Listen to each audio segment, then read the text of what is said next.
Հարգելի հայրենակիցներ, շարունակվում է հակակոռուպցիոն կոմիտեի զեկույցի քննարկումը։ Այս ամբիոնից հնչեցին մի քանի մտքեր, նույնիսկ վիրավորական արտահայտություններ, որոնք որ ոչ միայն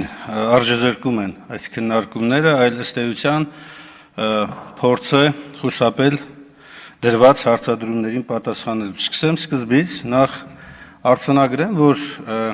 Արմենուի Գյուրեղյանի ելույթը, գրավոր ելույթը ես նորից ընթերցեցի եւ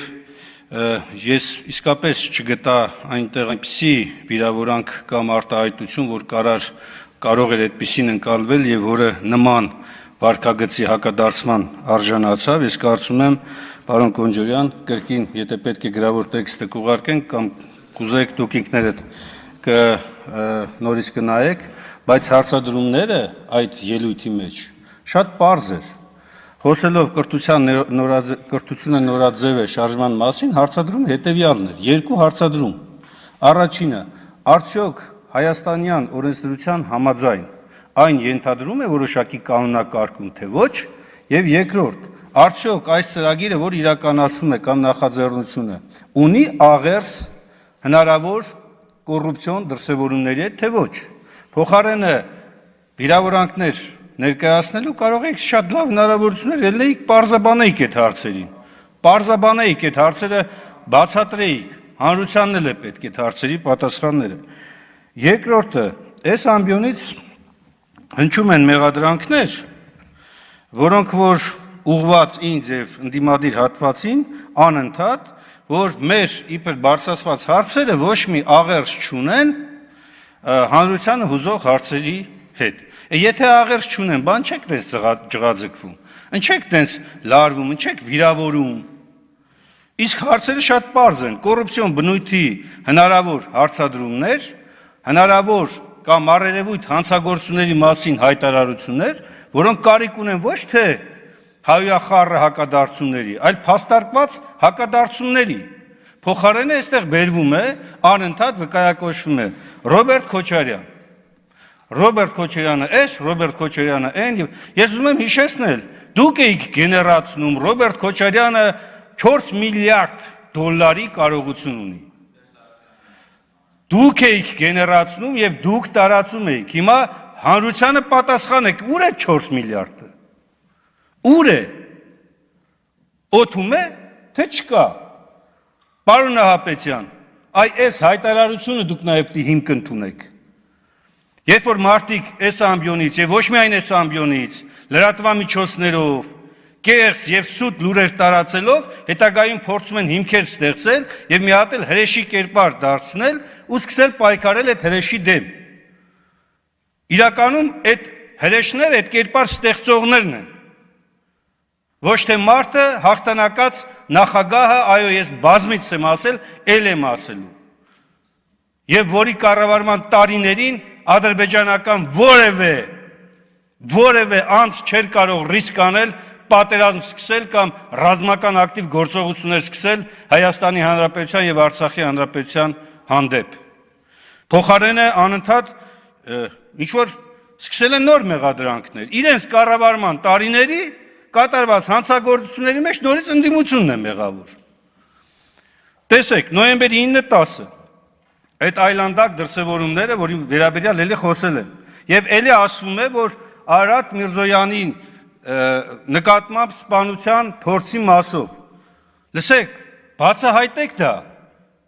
Իսկ կարող է հանկարծ այդ բացահայտումը բերի այսօրվա իշխանության հետքերին։ Կարող է տենց մի հատ իրավիճակ առաջանա։ Ես հույս ունեմ, որ այս հարցադրումները, որ հնչում են, բովանդակային եւ ամբողջական հակառակ փաստարկումներով կներկայացնեք, ոչ թե նորից կփորձեք ներքաշել, այլ ոչ հարիր այս ամբիոնին խոսակցությունների եւ հայտարարությունների մեջ։ Մյուսը ապօրինի գույքի մասով։ Տեսեք, բազմից ենք ասել։ Բազմիցս այս ամբիոնից ես երևի մի 10 անգամ արդեն ասել եմ, ապօրինի գույքի վերաբերյալ օրենքի մեր վիճարկման նպատակը եղել է, որպեսզի այս օրենքի կարգավորումները գնահատվի սահմանադրականության համապատասխանության տեսակետից։ Եվ սահմանադրական դատարանը անգամ այսօրվա կազմով կարողացել է երկու կարևոր հաստատում տալ։ Իհարկե դա շատ ուզենալու դեպքում չեն էլ կարող այլ հաստատում չտալ, որովհետև մի այդ որոշումներ կան։ Չեն կարող մի այդ որոշումներից դուրս գալ։ Բայց անգամ այդ երկու հաստատումները հիմնավորում են մեր այն մտահոգությունները, որ չի կարող այն, ինչ իշխանությունը հայտարարում է ապօրինի, ինքը ապօրինի լինի։ Գոյություն ունի իրավունքի գերակայության սկզբունք, սեփականության պաշտպանության սկզբունք, եւ այս սկզբունքների ներքո պետք է այո ապօրինի գույքը, եթե գույքը ապօրինի է, պետք է վերադարձվի պետությանը, հանրությանը։ Բայց դուք ոչ են եք անում, այս ամբիոնը օգտագործում եք անընդհատ կեղծ, սուտ, իրականության չհամապատասխանող հայտարարություններ անելով։ Ինչի՞ համար դրանով օգնում եք մեր քաղաքացիներին, ոչ։ Վստահեցնում եմ, որ ոչ էլ ձեր էլեկտորատին եք օգնում։ Առավել ևս Հայաստանի Հանրապետությանը չեք օգնում, որտեղ մեր բոլորի երթման տեքստում, ուղիղ տեքստով ուղիղ գրված է նպաստել սահմանադրության պահպանմանն ու կատարմանը։ Իսկ սահմանադրությունը շատ պարզ բան է ասում. առաջնորդվել իրավունքի գերակայության սկզբունքով,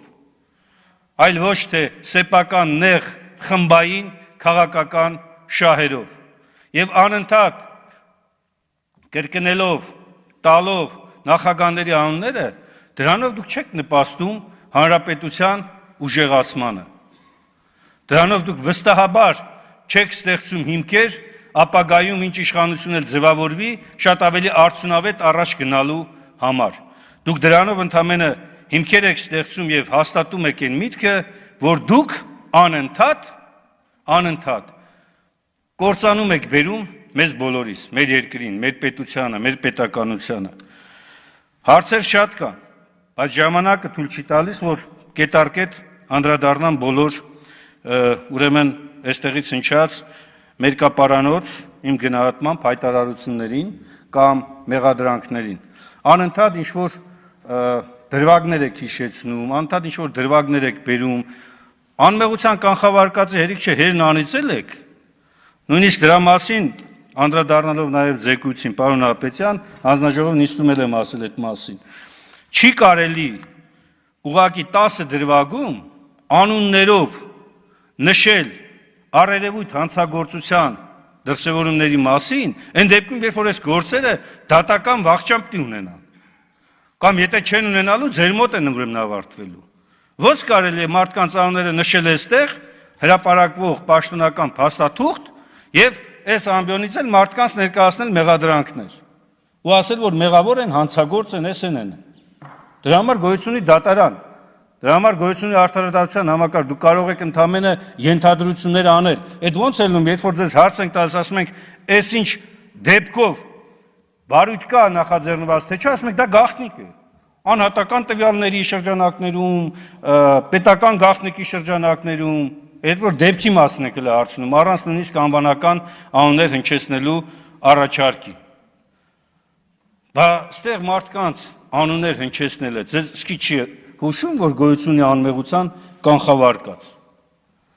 Թե այդ հրեշները մենակ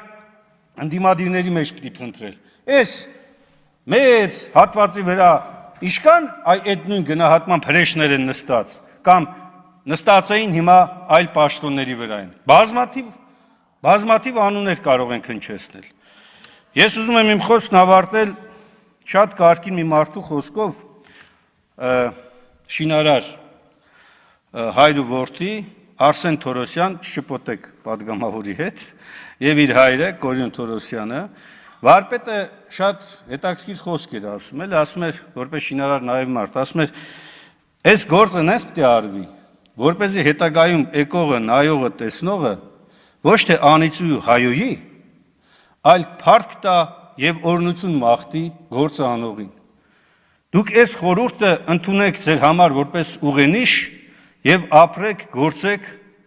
ու շարժվեք այդ ձևով։ Այն ինչ որ դուք եք որտեղ գրում, ոչ մի աղերս չունի Հայաստանի Հանրապետության ուժեղացման հետ։ Հարգելի գործընկերներ, առաջարկում եմ